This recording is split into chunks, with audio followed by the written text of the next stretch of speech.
ഈ വണ്ടിക്ക് എന്താണ് പ്രത്യേകത? ഈ വണ്ടി എന്ന് പറയുമ്പോൾ ഇത് ടാറ്റ ഹാരിയറാണ്.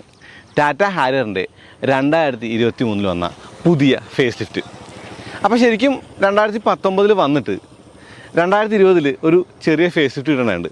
19 വന്നപ്പോൾ കണ്ട കുറച്ച് പ്രശ്നങ്ങളും കാര്യങ്ങളൊക്കെ ആളുകൾ പറഞ്ഞപ്പോൾ ആ ഒരു കസ്റ്റമർ ഫീഡ്ബാക്ക് എടുത്തിട്ട് 2020 ഒരു ചെറിയ ഫേസ് ലിഫ്റ്റ് കൊടുത്തു. പക്ഷേ ഒരു മേജർ ഫേസ് ലിഫ്റ്റ് അല്ലെങ്കിൽ റാഡിക്കലായിട്ടുള്ള മാറ്റങ്ങൾ വരാനായിട്ട് 2023 വരെ കാത്തിരിക്കേണ്ടി വന്നു. ശരിക്കും ടാറ്റ ഹാരിയറിൻ്റെ ഒരു കാര്യം എന്ന് പറയുന്നത് അത്യാവശ്യം നല്ല ഒരു ഹൈപ്പ് ക്രിയേറ്റ് ചെയ്തിട്ടുള്ളൊരു വണ്ടിയായിരുന്നു ടാറ്റ ഹാരിയർ. ഇപ്പോൾ ഇൻഫ്ലുവൻസേഴ്സൊക്കെ വാങ്ങുകയും അത്യാവശ്യം നല്ല കണ്ടൻറ്റൊക്കെ ഓൺലൈൻ മീഡിയയിലൊക്കെ വന്ന ഒരു വണ്ടി എന്നായിരിക്കും. ഒരു ചൂടപ്പമായിട്ടുള്ളൊരു വണ്ടി എന്നൊക്കെ വേണമെങ്കിൽ പറയാവുന്നൊരു കാര്യമായിട്ട് ടാറ്റ ഹാരിയറിനെ കാണാം. ടാറ്റയുടെ ചൂടപ്പം നമ്മുടെ എല്ലാം. ഓക്കെ, അപ്പോൾ നമ്മൾ ഈ വണ്ടിയുടെ ഒരു മീഡിയ ഡ്രൈവിൽ അറ്റൻഡ് ചെയ്യാനും സഫാരിയും ആ ഒരു ഹാരിയർക്ക് ഓടിക്കണ്ടായി. അതൊരു ഫസ്റ്റ് ഡ്രൈവ് ഇംപ്രഷൻ ആയിരുന്നു. പക്ഷേ ഇന്ന് നമ്മുടെ കൂടെ ഈ ഒരു ഹാരിയറുള്ളപ്പോൾ തറവുലി ഓടിച്ചിട്ട് ഒരു കോംപ്രഹെൻസീവ് ആയിട്ടുള്ള റിവ്യൂ തന്നെ നമുക്ക് ചെയ്യാൻ പറ്റും. കാരണം കുറച്ച് ദിവസമായിട്ട് ഞാൻ വണ്ടി ഓടിക്കുന്നുണ്ട്. ഇതിൻ്റെ കുറേ കാര്യങ്ങൾ എക്സ്പീരിയൻസ് ഒക്കെ എനിക്ക് കിട്ടിക്കഴിഞ്ഞു. അപ്പോൾ ഇന്ന് നമുക്ക് എന്തായാലും ടാറ്റ ഹാരിയറിൻ്റെ എല്ലാ കാര്യങ്ങളും പറയാം. വണ്ടി പ്രാന്തൻ്റെ പുതിയ വീഡിയോയിലേക്ക് സ്വാഗതം.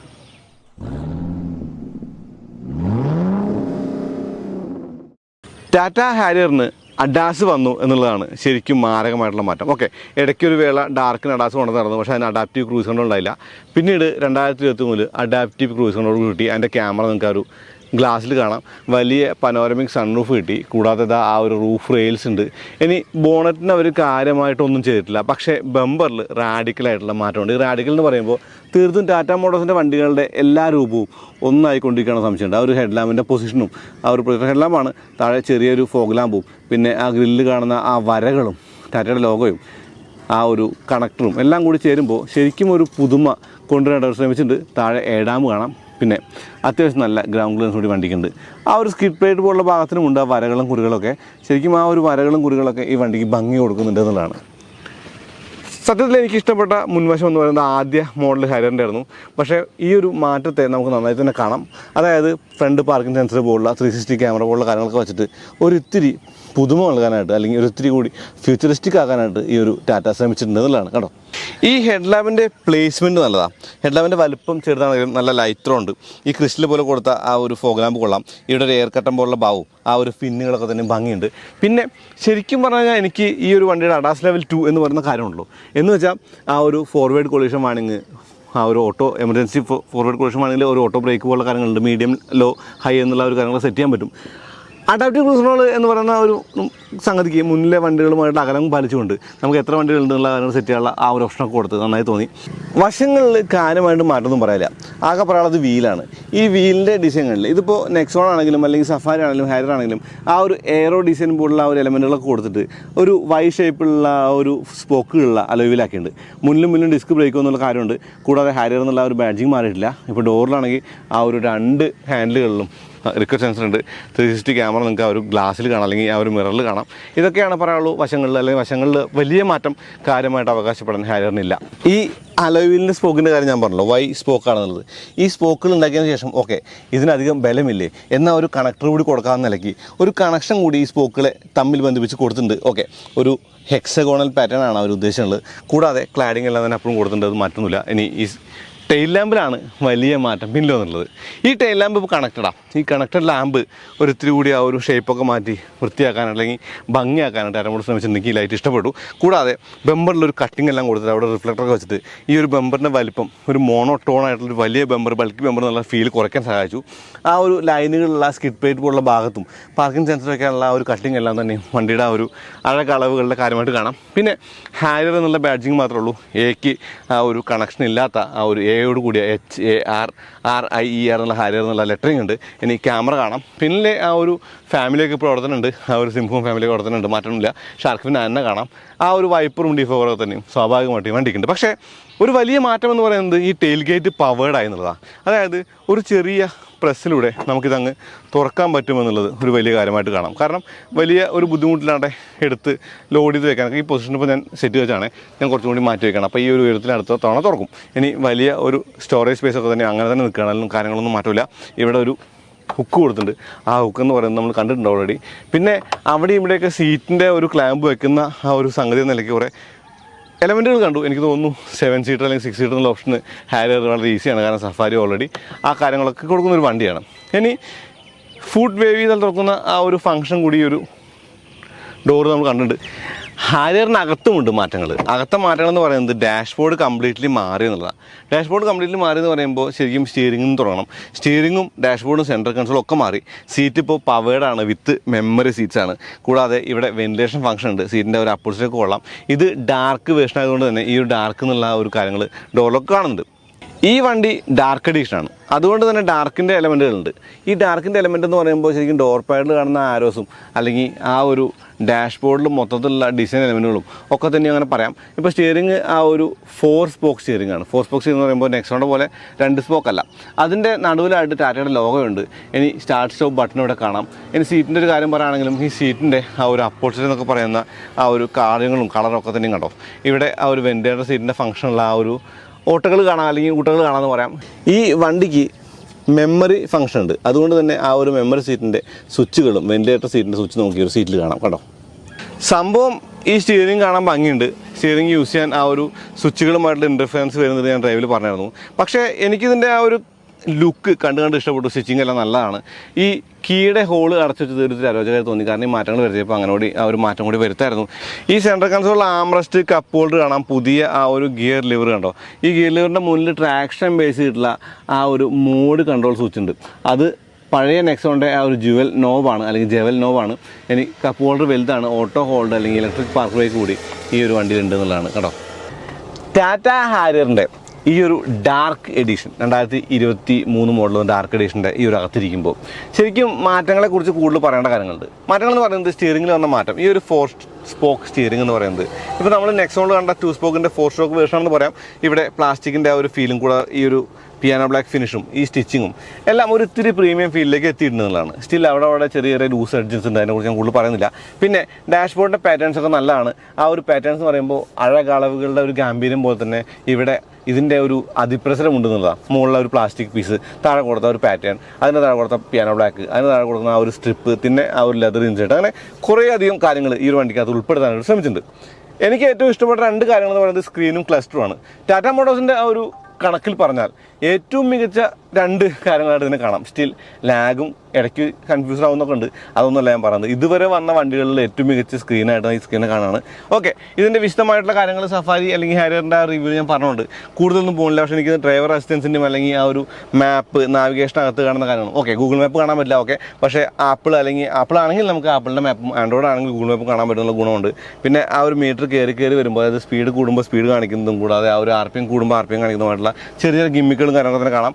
സ്ക്രീനാണെങ്കിലും മികച്ച സ്ക്രീനാണ്, നല്ല റെസ്പോൺസീവാണ്, നല്ല ഇൻറ്റ്യൂറ്റീവാണ്. ഒരുപാട് കാര്യങ്ങളിൽ JBL മോഡ് പോലുള്ള കാര്യങ്ങളിൽ മീഡിയ നമുക്ക് നല്ല കാര്യം മൂഡ് ലൈറ്റ് സെറ്റ് ചെയ്യാൻ പറ്റും, share my location, sound demo, ഒരുപാട് കാര്യങ്ങളുണ്ട്. പക്ഷേ മൊത്തത്തിൽ പറയേണ്ട കാര്യം എന്ന് പറയുന്നത് മികച്ച ഒരു സ്ക്രീൻ അല്ലെങ്കിൽ നാവിഗേഷനും അല്ലെങ്കിൽ ആ ഒരു കാര്യങ്ങളുള്ള സ്ക്രീനും ആൻഡ്രോയിഡ് ആപ്പിൾ കാർപ്ലേ, പിന്നെ നല്ലൊരു ക്ലസ്റ്ററും ഈ ഒരു ഹാരിയറിലുണ്ട് എന്നുള്ളതാണ്. ഇത് ടിൽറ്റും റീച്ചും അഡ്ജസ്റ്റ് ചെയ്യാവുന്ന ആ ഒരു സ്റ്റിയറിംഗ് ആണ്. കൂടാതെ പാഡ് ഷിഫ്റ്റ് ഉണ്ട്. ഇതിനകത്ത് ഹ്യുണ്ടായിന്ന് സോഴ്സ് ചെയ്തിട്ടുള്ള 6 speed torque converter gear box ആണ്. അപ്പോൾ എഞ്ചിനും ഗിയർ ബോക്സ് എന്ന് പറയുന്നത് അന്ന് മുതൽ ഇന്ന് വരെ ഈ ഒരു ഓട്ടോമാറ്റിക്കിൻ്റെ കാര്യത്തിൽ സെയിം തന്നെയാണ്. ഇത് ഫിയറ്റ് മൾട്ടിജെറ്റ് എന്ന് പറയുന്ന ആ ഒരു എഞ്ചിനാണ്. 2 ലിറ്റർ, ഏകദേശം 168 ഹോഴ്സ് പവറും 350 ന്യൂട്ടൺ മീറ്റർ ടോർക്കുമുള്ള ആ എഞ്ചിൻ്റെ പവർ ടോർക്ക് ഫിഗറുകളൊക്കെ നമ്മൾ അറിഞ്ഞിട്ടുള്ളതാണ്. ഇവിടെ കൊടുത്ത ഈ പാറ്റേൺസും ഈ ഒരു മൂഡ് ലൈറ്റിൻ്റെ ആ ഒരു LED സ്ട്രിപ്പുകളും ഈ ഒരു ബ്ലാക്ക് ഇൻസേർട്ടുകളും എല്ലാം ഒരിത്തിരി കൗതുകം കൂടുന്നുണ്ട്. സ്പീക്കർ സിസ്റ്റം നല്ലതാണ്. ഇനി ഈ വണ്ടി എടുത്തു പറഞ്ഞ കാര്യം, ഇതിന് ഡുവൽ സോൺ AC ഉണ്ട് എന്നുള്ളതാണ്. അപ്പോൾ ഡുവൽ സോൺ ACയിലൊരു വണ്ടി എന്ന നിലയ്ക്ക് ആ ഒരു സിങ്ക് ഫംഗ്ഷൻ വെച്ച് AC ഒക്കെ അഡ്ജസ്റ്റ് ചെയ്ത് പോകുമ്പോൾ ഓക്കെ, ടാറ്റ മോട്ടോഴ്സിൻ്റെ കാർ തന്നെയാണ് ഇരിക്കുന്നത് എന്നുള്ളൊരു കാര്യം നമുക്ക് മുന്നേ കണ്ട വണ്ടികളിൽ നിന്ന് ഇങ്ങനെ ഓടി വരുമ്പോൾ, അത് ഇന്ത്യക്ക് മുതലും ഇങ്ങോട്ട് പല വണ്ടികൾ കണ്ട് നമ്മൾ ഹാരിയർ എത്തി നിൽക്കുമ്പോൾ നമുക്ക് തോന്നും ഒരുപാട് സവിശേഷതയുള്ളൊരു വണ്ടിയാണ് ഹാരിയർ എന്നുള്ളത് നിസ്സംശയം പറയാവുന്ന ഒരു കാര്യമാണ്. ഇവിടെ സെൻട്രൽ കൺസോൾ അതിന് സ്പേസ് ഉണ്ട്. ചാർജിങ് പോർട്ടുകളുടെ പ്രസരമുണ്ട്. അത് പ്രസരം വീണ്ടും യൂസ് ചെയ്യണം, കാരണം C പോർട്ട്, A പോർട്ട്, കൂടാതെ ആ ഒരു എന്താ പറയുക നമ്മുടെ 12 വോൾട്ട് സോക്കറ്റ്, അങ്ങനെയുള്ള കാര്യങ്ങളൊക്കെ തന്നെ കാണാം. വയർലെസ് ചാർജിങ് പാഡ്, അങ്ങനെയുള്ള കാര്യങ്ങളുണ്ട്. അപ്പോൾ ശരിക്കും മികച്ച ഫീച്ചേഴ്സുള്ള സവിശേഷതയുള്ളൊരു വണ്ടിയെന്ന് ഹാരിയറിനെ നിസ്സംശയം പറയാം. ഇപ്പോൾ എയർ ബാഗുകളാണെങ്കിൽ കട്ടൺ എയർ ബാഗും അല്ലെങ്കിൽ മുൻ എയർ ബാഗുകളും ഒക്കെ ഉണ്ട്. സേഫ്റ്റി കാര്യം ഞാൻ വീണ്ടും ബ്രാഗ് ചെയ്യുന്നില്ല. ഓക്കെ, ടാറ്റ മോട്ടോഴ്സാണ്. ഡോർ പാഡുകളിൽ ബോട്ടിൽ ഹോൾഡർ കൃത്യമായിട്ട് ആ ഒരു ബോട്ടിലിനെ ഉൾപ്പെടുത്താൻ അല്ലെങ്കിൽ ഉൾക്കൊള്ളാൻ പറ്റും. കോട വയ്ക്കാനുള്ള സ്ഥലമുണ്ട്. ഒക്കെ തന്നെ ഹാരിയർ ഉണ്ടായിരുന്ന കാര്യങ്ങളാണ്, പുതിയ കാര്യങ്ങളല്ല. ഡിയറിൻ്റെ ഡോർ ഹാൻഡിലും വലുതാണ്, പിടിച്ച് അടയ്ക്കാൻ നല്ല രസമുണ്ട്. ഓട്ടോ വൈപ്പേഴ്സ് അത്ര വലിയ ഒരു എന്താ പറയുക ഇൻഡ്യൂറ്റീവ് അല്ല എന്ന് വെച്ചാൽ നമ്മൾ പ്രതീക്ഷിക്കുന്ന സമയത്ത് ഓണാവാത്തൊരു കുഴപ്പമുണ്ട്. എല്ലാ ഓട്ടോ വൈപ്പേഴ്സിനുള്ളതാണ് ഇവിടെയും കാണാം. അതുപോലെ ബാക്കിലെ ആ ഒരു പവർ ടെലിഗേറ്റ് ഇടയ്ക്ക് ഓപ്പൺ ആകുമ്പോൾ കൺഫ്യൂസ് ആകുന്നുണ്ട്. കഴുകാൻ നടക്കുമ്പോൾ നമ്മൾ ചുറ്റും ആ ഒരു വണ്ടി കഴുകിക്കൊണ്ട് നടക്കുകയാണെങ്കിൽ നമ്മുടെ പോക്കറ്റിൽ ആ ഒരു കീ ഉണ്ടെങ്കിൽ അത് ഓട്ടോമാറ്റിക് പോകുന്നുണ്ട്. അങ്ങനെ കുറച്ച് കൺഫ്യൂഷൻസ് വണ്ടിക്കുണ്ട്. ഒത്തിരി കൺഫ്യൂസ്ഡ് ആയിട്ടുള്ള ഒരു നാച്ചർ കൂടിയുള്ള ഒരു SUV ആണ് ടാറ്റ മോട്ടോഴ്സിൻ്റെ ഈ ഒരു ഹാരിയർ എന്നുള്ളതാണ്. ഇപ്പോൾ നിങ്ങൾ ഈ വണ്ടിക്കകത്ത് ഞാൻ ഇരിക്കുമ്പോൾ സൗണ്ട് കേൾക്കുന്നുണ്ടാവും. ഇതിൻ്റെ സൗണ്ട് എന്ന് പറയുന്നത് റിഫൈൻഡ് ആയിട്ടുള്ള ഫിയറ്റ് 2 ലിറ്റർ ആ ഒരു മൾട്ടി ജെറ്റ് എഞ്ചിൻ്റെ സൗണ്ട് തന്നെയാണ്. തീർത്തും നല്ല ഇമ്പമുള്ള ഒരു സൗണ്ട് എന്ന് വെച്ചാൽ വലിയ ഹാർഷ്നെസ്സും കാര്യങ്ങളും നമുക്ക് ഫീൽ ഇല്ലാത്തിരിക്കുമ്പോൾ വലിയ ഇൻസുലേറ്ററാണ്. അത്യാവശ്യം നല്ല NVH ലെവൽ കൺട്രോൾ ചെയ്തിട്ടുണ്ട് വണ്ടിക്കകത്ത്. ടാറ്റ ഹാരിയറിൻ്റെ ബാക്ക് സീറ്റിന് പറയത്തക്ക മാറ്റങ്ങളില്ല. ഇപ്പോൾ ഡാർക്ക് എഡിഷൻ ആയതുകൊണ്ട് തന്നെ ഒരു ഇത്തിരി ഇരുണ്ടിരിക്കുന്ന ഒരു ഫീൽ നമുക്ക് അകത്ത് കിട്ടും. പക്ഷേ സൺറൂഫ് ഓപ്പൺ ചെയ്താൽ പ്രശ്നം തീരും. വലിയ സൺറൂഫാണ്, കവർ ഓപ്പൺ ചെയ്യാൻ മതി. പക്ഷേ കവർ ഫുള്ളായിട്ട് ഓപ്പൺ ചെയ്യുമ്പോൾ ആ ഒരു ഫ്രണ്ട് പോപ്പ് ചെയ്യുന്നുണ്ടെന്നുള്ളൊരു കാര്യം കണ്ടു. അത് നമുക്ക് അഡ്ജസ്റ്റ് ചെയ്യാൻ പറ്റും, പക്ഷേ കുഴപ്പമില്ല. ഇനി നല്ല ലെഗ് റൂമും നല്ല ഹെഡ് റൂമും നല്ല നീ റൂമും ഒക്കെ ഉള്ളൊരു വണ്ടിയാണത്. കാരണം സഫാരി ആ ഒരു 7 സീറ്റാണ് അറിയാം. അപ്പോൾ ആ ഒരു സ്പേസ് യൂട്ടിലൈസേഷൻ ഒക്കെ കാണാം. ഈ ഒരു ഡോർ പാഡിൻ്റെ ആ ഒരു കാര്യത്തിൽ നമ്മൾ 2 തട്ടുകളുടെ സ്റ്റോറേജ് സ്പേസിൽ ബോട്ടിൽ ഹോൾഡറൊക്കെ ശരിക്കും പഴയ പോലെ തന്നെ തുടരുകയാണ്. AC വെൻറ്റുകൾ ഇവിടെ ആ ഒരു B പില്ലറല്ല, നടുവിലായിട്ടല്ല. പകരം നടുവിൽ നമുക്ക് ആ ഒരു ചെറിയ ചാർജിങ് പോർട്ടും വലിയ ചാർജിങ് പോർട്ടും കാണാം. CA എന്നുള്ളത് കണ്ടാൽ മതി. അത്യാവശ്യം നല്ല ഫ്ലഷ് ആയിട്ടുള്ള സീറ്റാണ്. 3 സീറ്റ് ബെൽറ്റുകളുണ്ട്. സീറ്റ് ബെൽറ്റിൻ്റെ കാര്യം പറയുമ്പോൾ ശരിക്കും ഈ വണ്ടിക്കകത്തെ സീറ്റ് ബെൽറ്റുകൾ ആൾ ഇല്ലാതെ ഇടാതിരുന്നാൽ മാത്രമേ ബീപ്പ് അടിക്കുള്ളൂ, അല്ലെങ്കിൽ ബീപ്പ് അടിക്കില്ല. അതൊക്കെ വെൽ തോട്ടാണ്. ഇനി ഇവിടെ നമുക്ക് ഒരു കർട്ടൻ കാണാം. കർട്ടൻ പറയുമ്പോൾ ആ ഒരു വിൻഡോ സൺഷെയ്ഡ് കണ്ടാൽ മതി, അല്ലെങ്കിൽ വിൻഡോ ഷെയ്ഡ് കണ്ടാൽ മതി. അത് വച്ചിട്ട് നമ്മൾ ഈ ഡോർ അടച്ചു കഴിഞ്ഞാൽ നമുക്ക് ഇതിനകത്ത് തീർത്തും നല്ല പ്രൈവസി ഉണ്ട്. കാരണം കൂളിംഗ് ഗ്ലാസ് പറ്റില്ലല്ലോ, ഗുണമായിട്ട് കാണാം. അപ്പോൾ ഈ കാര്യങ്ങളൊക്കെ തന്നെ ഹാരിയറിൻ്റെ പുതുമകളാണ്, അതിൻ്റെ മാറ്റങ്ങളാണ് എന്നുള്ളതാണ്. ടാറ്റയുടെ ഹാരിയറിന് 15 ലക്ഷം രൂപ മുതൽ, അല്ലെങ്കിൽ 15-44 മുതൽ വേരിയൻറ്റുകളുണ്ട്. പക്ഷേ ഡാർക്ക് എഡിഷൻ ഹാരിയറിന് 26,74,000 രൂപ വരെയൊക്കെയാണ് ആ ഒരു എക്സ്ഷോറൂം പ്രൈസ് എന്ന് പറയുന്നത്. അപ്പോൾ 30 ലക്ഷം രൂപയ്ക്കുള്ളിൽ വാങ്ങാൻ കിട്ടുന്ന ഒരു SUV ആണ് ടാറ്റയുടെ ഹാരിയർ എന്നുള്ളതാണ്. ഇതിനിടയിലുള്ള വേരിയൻറ്റുകളെ ഒരു പെർസോണകളെന്നാണ് പറയുന്നത്. ഇപ്പോൾ വേരിയൻറ്റുകളൊന്നും ഒരു പറയാറില്ല. അപ്പോൾ ഈ വേരിയൻറ്റുകളൊക്കെ കൂടിച്ചേർന്ന്, അല്ലെങ്കിൽ ഈ പെർസോണകളൊക്കെ കൂടിച്ചേർന്നിട്ട് നിൽക്കുമ്പോൾ ഈ ഫ്ലാഗ്ഷിപ്പ് ആയിട്ടുള്ള ഈ ഡാർക്ക് എഡിഷന് 19 ഇഞ്ച് വീൽ എന്നുള്ള ആ ഒരു ഫീച്ചേഴ്സ് ഉണ്ട്. പിന്നെ ഇത് ഒരുപാട് ഗിമ്മിക്കുകൾ കൂടിയുണ്ട്. ഞാൻ ഓൾറെഡി സഫാരി വീഡിയോയിൽ പറഞ്ഞ കാര്യം. ഇപ്പോൾ ലോക്ക് ചെയ്യുമ്പോൾ ആ ഒരു ലൈറ്റ് അങ്ങ് കത്തിയിട്ട് നമ്മളെ സന്തോഷത്തോടെ പറഞ്ഞയക്കും. കൂടാതെ ലോക്ക് തുറന്നാൽ അതൊന്ന് ചിരിച്ച് കാണിച്ച് നമ്മളെ വിളിക്കും, ആ ഒരു ലൈറ്റൊക്കെ കത്തിയിട്ട്. ഇതൊക്കെ കൗതുകങ്ങളാണ്. ഈ ഒരു കൗതുകങ്ങളെന്ന് പറയുമ്പോൾ ശരിക്കും ഒരു വണ്ടിക്ക് ഒരിത്തിരി ഈസ്റ്റർ എഗ്സും ഒരിത്തിരി ഫണ്ണി ആയിട്ടുള്ള കാര്യങ്ങളും ഒരിത്തിരി ഫാൻസി ആയിട്ടുള്ള കാര്യങ്ങളും വേണം. ഹാരിയറിന് അതുണ്ട്. പിന്നെ ശരിക്കും ഈ വണ്ടി എൻ്റെ ഒരു കൺസെപ്റ്റിൽ ടാറ്റ ഹാരിയറാണ് മേടിക്കുന്നതെങ്കിൽ ആ ഒരു ബേസ് മോഡലാണ് ഏറ്റവും ബെസ്റ്റ്. ഞാൻ പറയാറുണ്ട് ബേസ് മോഡൽ ഓട്ടോമാറ്റിക്കാണ് നന്നായി. കാരണം അധികം ഗിമ്മിക്ക് ഇല്ലാണ്ട്, അധികം ഇലക്ട്രോണിക്സ് ഇല്ലാണ്ട് പീസ് ഓഫ് മൈൻഡോട് കൊണ്ടുനടക്കാൻ പറ്റിയ വണ്ടിയായിട്ട് നമുക്ക് ആ വണ്ടി കാണാം. അതല്ല ഫാൻസി ഫീച്ചേഴ്സ് എല്ലാം വേണമെന്നുണ്ടെങ്കിൽ നിങ്ങൾക്ക് ഈ ഒരു ഡാർക്ക് എഡിഷൻ മേടിക്കാം. ഡാർക്ക് എഡിഷൻ അതിൻ്റേതായിട്ടുള്ള മെറിറ്റുകളുണ്ട്. ഫ്രണ്ട് പിന്നെ ആ ഒരു പാർക്കിംഗ് സെൻസറുകളും 360 ക്യാമറയും അതുപോലുള്ള കാര്യങ്ങൾ, സൺറൂഫ്, പനോരമിക് സൺറൂഫ് ഉള്ള കാര്യങ്ങൾ, അഡാസിൻ്റെ ആ ഒരു ഫംഗ്ഷനാലിറ്റീസ്, അങ്ങനെ ഒരുപാട് കാര്യങ്ങളുടെ ഒരു വണ്ടിക്ക് 19 ഇഞ്ച് വീൽ കൂടി ഉണ്ട് എന്നുള്ളതാണ്. അപ്പോൾ എന്തായാലും അന്ന് നമ്മൾ സഫാരി ഓടിച്ചു. ഈ ഒരു വണ്ടി ഒരുപാട് ഓടിച്ചിട്ടുണ്ട്. ഇതിൻ്റെ ആ ഒരു എഞ്ചിനും ഗിയർ ബോക്സും ഫെമിലിയറാണ്. എന്നാലും ഇലക്ട്രിക് പവർ സ്റ്റിയറിംഗ് വന്നപ്പോൾ ആ ഒരു മാറ്റം എങ്ങനെയുണ്ടെന്നുള്ളതൊന്ന് ഓടിച്ചിട്ട് പറയാം.